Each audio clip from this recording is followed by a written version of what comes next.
জিতবে এমনই হ্যাকারদের লড়াই নিয়ে আজকের দুর্দান্ত মুভিটির নাম সাইবার হাইস্ট।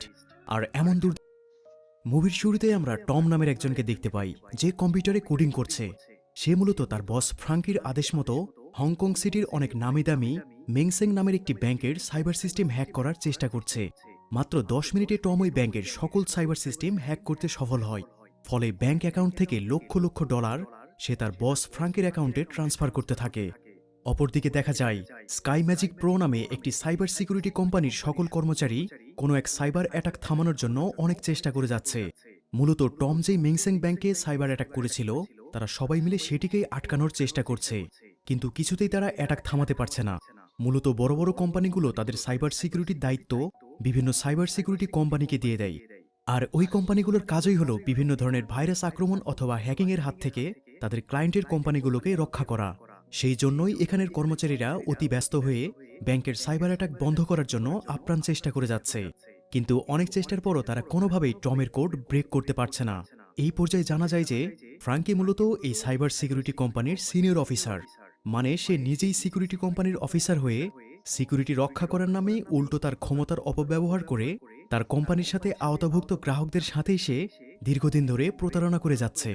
আর সে নিজে এই সাইবার সিকিউরিটির অফিসার হওয়ার পরেও সে টমকে দিয়ে এই অবৈধ কাজটা করাচ্ছে।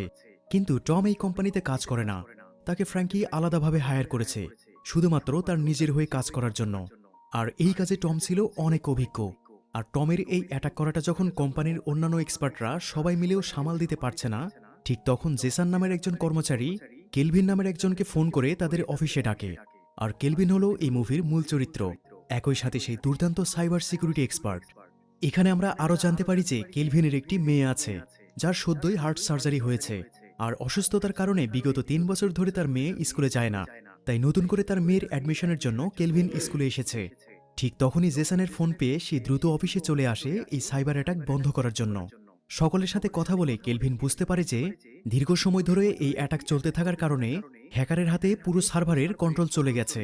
এখন হ্যাকার যেই সিস্টেমে সার্ভার হ্যাক করেছে সেই একই পদ্ধতি যদি কেলভিনও ব্যবহার করে তাতে কাজের কাজ কিছুই হবে না।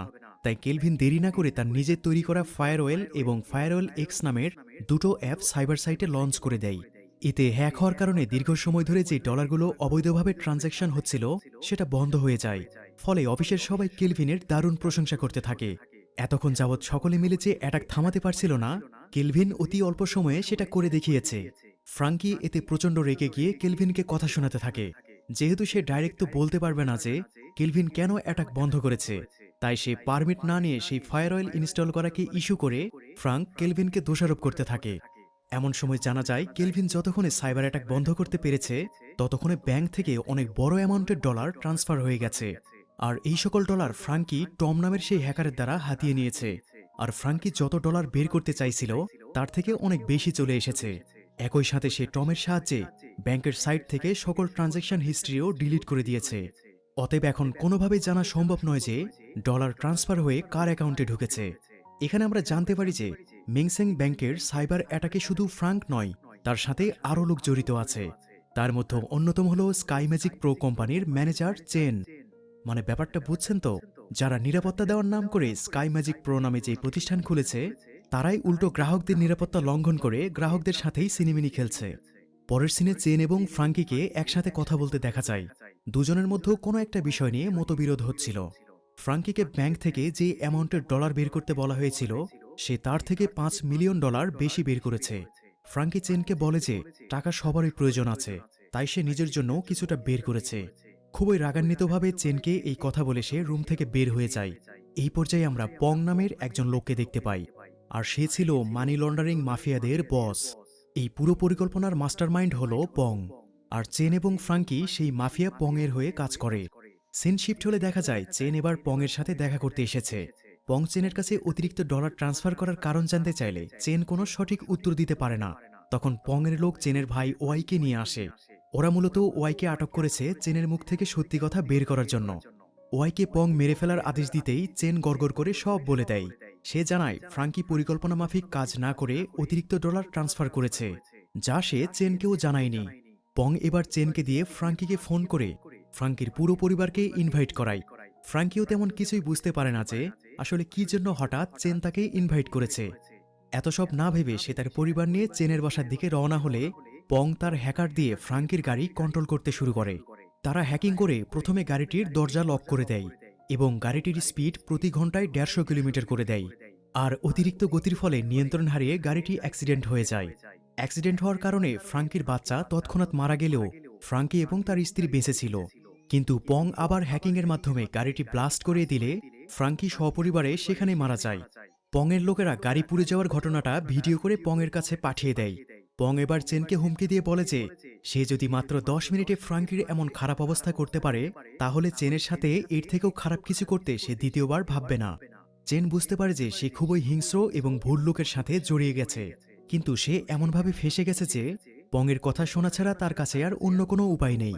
পরের সিনে আমরা দেখতে পাই ফ্রাঙ্কি যে পোস্টে চাকুরি করত সেই পোস্টে চেন এবার কেলভিনকে প্রমোশন করিয়ে দেয়, সাথে কোম্পানির পক্ষ থেকে একটা বাড়িও গিফট করে। এতে কেলভিন তার কাজে আরও মনোযোগী হয়ে ওঠে। এখানে জ্যাকব আর কেলভিন একসাথে কাজ করছিল। তখন কেলভিন বলতে থাকে যে 3 বছর গ্যাপ থাকার কারণে তার মেয়ের অ্যাডমিশন রিকোয়েস্ট স্কুলের প্রিন্সিপাল অ্যাকসেপ্ট করছে না, আর অ্যাডমিশনের বিনিময়ে প্রিন্সিপাল $5 মিলিয়ন দাবি করছে, যা পরিশোধ করা কেলভিনের পক্ষে অসম্ভব। আর এজন্যই এবার কেলভিন তার মেয়ের স্কুলের সার্ভার হ্যাক করে অ্যাডমিশন অ্যাকসেপ্ট করার কাজে লেগে পড়ে। কিন্তু অর্ধেক কাজ শেষ হতে তার মনে হতে থাকে যে সে অন্যায় কাজ করছে, আর অন্যায়ভাবে তার মেয়েকে অ্যাডমিশনের ব্যবস্থা করে দিতে পারলেও পরিশেষে এটার ফল কখনো ভালো হবে না। তাই কেলভিন আর এই কাজটা করে না। আচ্ছা, এই ফাঁকে 1xBet নামে একটি অ্যাপ সম্পর্কে বলতে চাই, যেটি হয়ে গেছে কারণ কেউ একজন অ্যাডমিশনের $5 মিলিয়ন পরিশোধ করে দিয়েছে। কিন্তু এত কিছু হঠাৎ কেন হচ্ছে এটা সে কিছুতেই বুঝতে পারছে না। আর এই উত্তর পেতে কেলভিনকে অবশ্য বেশি অপেক্ষা করতে হয়নি। চেন তাকে ডেকে নিয়ে এই সব ঘটনার রহস্য উন্মোচন করে দেয়, কারণ চেনই কেলভিনের সব সমস্যার সমাধান করে দিচ্ছিল। আসলে ব্যাপারটা হলো এতদিন চেনের সাথে ফ্রাঙ্কিও যেমন কাজ করত একইভাবে কেলভিনও তার সাথে কাজ করুক, চেন এটাই চায়। চেন এখানে স্বীকার করে নেয় যে মেংসেং ব্যাংকে সাইবার অ্যাটাক সেই করিয়েছিল। শুধু তাই নয়, এতদিন ধরে কেলভিনের অ্যাকাউন্টে যে টাকা ট্রান্সফার হয়ে আসছিল এবং স্কুলের মেয়ের অ্যাডমিশনের টাকা পরিশোধ সবটাই চেন করে দিয়েছে। সে কেলভিনকে অফার করে যে যদি সে চেনের হয়ে কাজ করে তাহলে বর্তমানের চেয়ে আরও কয়েক গুণ বেশি টাকা কেলভিনের অ্যাকাউন্টে চলে আসবে। কিন্তু কেলভিন তার কাজের প্রতি এতটাই সৎ ও নিষ্ঠাবান ছিল যে সে চেনের অফার রিজেক্ট করে দেয়। পাশাপাশি চেনের এইসব ঘটনা পুলিশকে জানিয়ে দেওয়ারও হুমকি দেয়। এখানে আমরা চেনের মাধ্যমে কেলভিনের অতীত সম্পর্কে কিছু তথ্য জানতে পারি। অতীত জীবনে টাকার অভাবে কেলভিন অনেক বাজে পথে চলে গিয়েছিল, যেই কারণে তাকে জেলও খাটতে হয়েছিল। তবে এখন কেলভিন পুরোপুরি অন্য মানুষ। অন্যায় থেকে সে অনেক দূরে থাকার চেষ্টা করে। এতক্ষণ যাবৎ চেন আর কেলভিনের মধ্যে যে কথাবার্তা হচ্ছিল তার সবটা কেলভিন রেকর্ড করেছিল, কিন্তু চেনের চালাকির কাছে কেলভিন ধরা পড়ে যায়। চেন সেই রেকর্ডিং ডিভাইসটা পানিতে ফেলে দিয়ে চলে যায়। সন্ধ্যায় কেলভিন যখন নিজের গাড়ি চালিয়ে বাড়ির দিকে ফিরছিল তখন মাঝ রাস্তা থেকে পুলিশ তাকে জিজ্ঞাসাবাদ করতে থানায় নিয়ে যায়। মূলত ব্যাংকের সার্ভার হ্যাকিংয়ের বিষয়ে তারা জিজ্ঞাসাবাদ করতে শুরু করে। কেলভিনের উপর সন্দেহ হওয়ার কারণ হলো বেশ কয়েকদিন ধরে তার অ্যাকাউন্টে টাকা আসছিল। হতেই পারে যে কেলভিন ও ফ্রাঙ্কির সাথে মিলে সেই সাইবার অ্যাটাক করেছিল, অথবা হতেই পারে টাকার লোভে পড়ে কেলভিন ফ্রাঙ্কিকে সপরিবারে অ্যাক্সিডেন্ট করিয়ে মেরে ফেলেছে। মানে পুলিশ এমনই কিছু সন্দেহ করে তাকে জিজ্ঞাসাবাদ শুরু করে। কেলভিন তার উপর আনা সব অভিযোগ অস্বীকার করে। সে ভালো করেই বুঝতে পারছিল যে চেন তাকে ফাঁসাচ্ছে, কারণ সে চেনের প্রপোজ অ্যাকসেপ্ট করেনি। এছাড়া হঠাৎ করে কেলভিনের উপর পুলিশের এভাবে সন্দেহ করাটার মানে হয় না। কেলভিন পুলিশকে বলে যদি তাকে কিছুটা সময় দেওয়া হয় তাহলে সে ওই সাইবার অ্যাটাকের পেছনে কে কে আছে এই বিষয়ে সে সব প্রমাণ জোগাড় করে দেবে। প্রথমে পুলিশ অফিসার সোয়েং কেলভিনের কথা বিশ্বাস করে না, তবে এরপর কিছু একটা ভেবে সে কেলভিনকে প্রমাণ জোগাড় করে দেওয়ার শর্তে এবারের মতো ছেড়ে দেয়। পরের সিনে আমরা দেখি কেলভিন কন্ট্রোল রুমে কাজ করছিল, হয়তো সে কিছু খুঁজছে। অপরদিকে চেন টমকে ফোন করে অন্য একটি ব্যাংকে সাইবার অ্যাটাক করার আদেশ দেয়, আর এবার ব্যাংক থেকে $2 মিলিয়ন ট্রান্সফার করতে হবে। চেনের কথা মতো টম কাজে লেগে পড়ে। কেলভিনও চেনের দিকে লক্ষ্য রাখছিল। সে বুঝতে পারছিল এবার হয়তো চেন অন্য আরেকটি কোনো ব্যাংকের দিকে টার্গেট করেছে। আর কেলভিন এই সন্দেহে পুলিশ অফিসার সোয়েংকে ফোন করে বিষয়টি জানিয়ে দেয় এবং এই সাইবার অ্যাটাক থামাতে সে কাজে লেগে পড়ে। দেখা যায় কেলভিন তার ফায়ারওয়াল এক্স অ্যাপটির আপডেট ভার্সন বানিয়ে রেখেছিল, তাই সে এবার তার অভিজ্ঞতা দিয়ে এইবারের সাইবার অ্যাটাকে ডলার ট্রান্সফার হওয়ার আগেই সেটি সে পুরোপুরি বন্ধ করে দিতে সক্ষম হয়।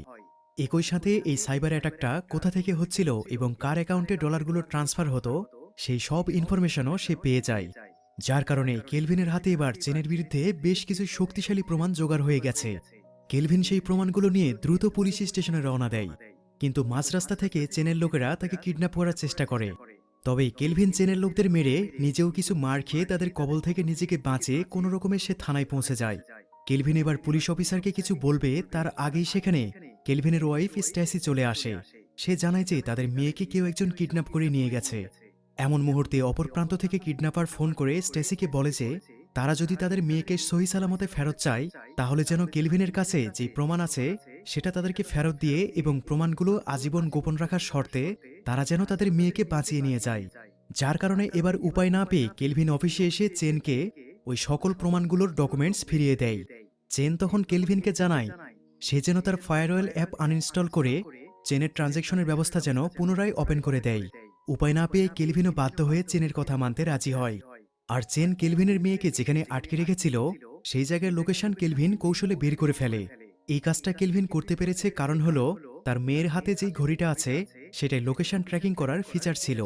আর এবার সেই লোকেশন কেলভিন তার স্ত্রী স্ট্যাসির কাছে পাঠিয়ে দেয় যেন তার মেয়েকে সে উদ্ধার করে আনতে পারে। স্ট্যাসি লোকেশন মতো পৌঁছে চেনের লোকদের সাথে লড়াই করে তার মেয়েকে সেখান থেকে নিয়ে যখনই বের হবে ঠিক সেই মুহূর্তে সেখানে পুলিশ চলে আসে।